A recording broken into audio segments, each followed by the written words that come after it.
प्रणाम स्वामी जी। स्वामी जी, मेरा बहुत मन करता है कि मैं धर्म कर्म के काम करूं, लोगों की सेवा करूं, पर मेरा अभी समर्थ नहीं है।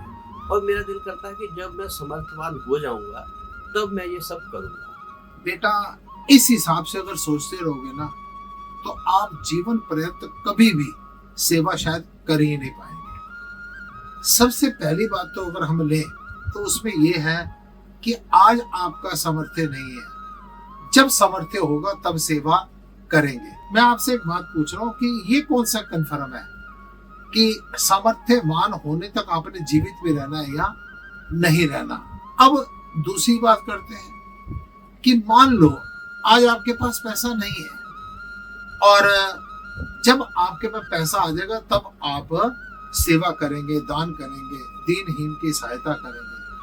बेटा, जैसे जैसे आपके पास पैसा आएगा ना, आपका दायरा भी बढ़ता चला जाएगा, आपकी जरूरतें भी बढ़ती जाएंगी, आपके जीवन में दिखावा भी बढ़ता जाएगा, आपके जीवन में दिक्कतें बढ़ती चली जाएंगी, आपका ग्लैमर बढ़ता चला जाएगा और इस हिसाब से आपके खर्चे भी बढ़ते चले जाएंगे। जैसे आज आप कह रहे हैं ना कि सामर्थ्य नहीं है, तब भी आपको ये लगेगा अभी अपनी जरूरतें तो पूरी हो ही नहीं रही, तो पहले अपनी जरूरतें तो पूरी कर लो, बच्चों की नीड्स तो पूरी कर लो, तो उसके बाद फिर दान करूंगा। जिस आदमी ने दान करना है, दान करने के लिए, सेवा करने के लिए कभी पैसे की जरूरत नहीं होती।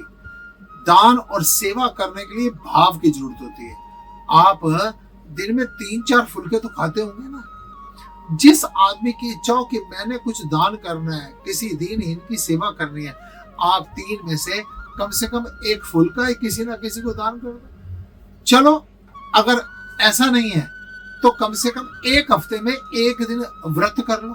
1 दिन व्रत करके उस दिन व्रत का जो अन्न है वो किसी दीनहीन को आप दान कर दीजिए, उसको भोजन करवा दीजिए। इससे आगे चले, मान लो बिल्कुल स्थिति किसी की खराब है, तो हमारे संतों महात्माओं ने क्या ज्ञान दिया है। उन्होंने भिक्षुक के लिए भी कहा है कि भीख में से भीख दो और 3 लोग को जीत लो। यानी अगर आप भिक्षावृत्ति करते हैं ना, भिक्षा में भी आपको कुछ मिलता है, तो आपका कर्तव्य बनता है उस भिक्षा में से भी आगे कुछ ना कुछ भिक्षा दे दो। चलो, ये भी माना होगा कि नहीं, भीख तो नहीं मांगते, करते तो काम है, और हम व्रत भी नहीं रख सकते, तबीयत ठीक नहीं है, हम रोटी तो मैं 3 ही खाता हूँ, उतनी मेरी रिको। हर चीज का बहाना संसार के पास है।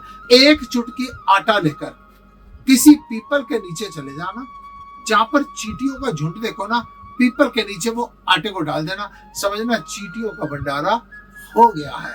या थोड़ा सा 1 मुट्ठी बाजरा ले लेना, घर की छत पर पक्षियों को डाल देना, समझना कि पक्षियों के लिए भंडारा हो गया है। आटे की थोड़ी सी लोई बना ली, गोलियां बना ली, जाकर किसी नदी में डाल देना, सोचना मछलियों का भंडारा हो गया है।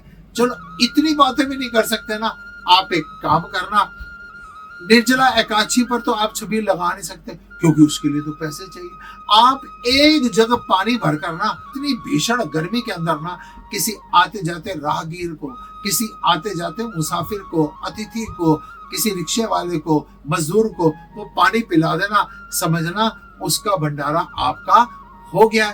सेवा करने के लिए, दान करने के लिए याद रखना, कभी भी पैसे की जरूरत नहीं है, भाव की जरूरत है। चलो, ये बिल्कुल आटा, बाजरा, मछलियों के लिए गोलियां या जल का पात्र, ये सब भी छोड़ दिया। कहीं भंडारा हो रहा हो ना, तो फिजिकली थोड़ी देर वहां पर खड़े होके ना, उसके साथ ही थोड़ी देर सेवा करवा देना। 4 बर्तन मांज लेना, किसी मंदिर के बाहर चप्पलें पड़ी हो ना, उसकी सेवा कर देना। क्या इसके लिए पैसों की जरूरत है? इसके लिए पैसों की जरूरत नहीं, इसके लिए भाव की जरूरत है। किसी भी सेवा कार्य के लिए उसको कल पर मत जोड़ो, क्योंकि काल करे सो आज कर, आज करे सो अब, पल में परलय होएगी, फिर करेगा कब। आप इन बहानों से, ये मन के विकार हैं, मन नई नई दीवारें खड़ी करता है, मन आपको हमेशा नेगेटिविटी में लेके जाएगा, आपको दिखाएगा आप ठीक है, दूसरा गलत है। अगर अपनी गलती पहचानेंगे तो कल से नहीं, आज से नहीं, अभी से कोई ना कोई सेवा करनी शुरू कीजिए। ओम नमो नारायण।